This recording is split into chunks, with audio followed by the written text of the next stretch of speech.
రంగారావు, రాయపాటి సాంబశివరావు అడుగుజాడలు నడుస్తున్నారా? నిన్నటి సంఘటన చూస్తుంటే నడవట్లేదు అనుకోవచ్చా? ఇప్పుడు ఒక లెగసీ ఉందండి, ఒక ఫ్యామిలీ.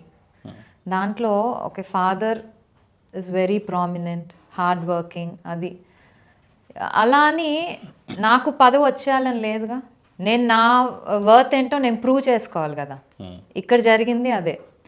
ఇప్పుడు సరే, ఆయన పోటీ చేసినప్పుడు కానీ నువ్వు అన్నట్టు ఎలక్షన్స్లో నువ్వు ఒక బాధ్యత తీసుకున్నావు, ఆయన క్యాంపెయినింగ్ తీసుకున్నావు, నీ పార్ట్ నువ్వు చేసావు.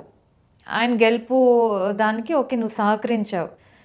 ఓకే, నీకు నెక్స్ట్ ఆయన తర్వాత నేను ఫాలో అవుదాం అనుకున్నప్పుడు ఆయన ఫుట్ స్టెప్స్లో నడవాలి, ఆయన అడుగుజాడల్లో నడవాలి. సో ఆయనకు ఒక ఫాలోయింగ్ ఉంటుంది, ఆయనకు ఒక కార్యకర్తలు ఉంటారు. అలాగే సత్తెనపల్లి సీట్ ఆశిస్తున్నాం. ఇప్పుడు సత్తెనపల్లి సీట్ ఆశిస్తున్నప్పుడు నువ్వు అక్కడికి వెళ్ళి పని చేసుకోవాలి, అంతే కదండి. మనం ఇంట్లో కూర్చొని నాకు పదవి ఇవ్వాలి అంటే అది అవ్వదు.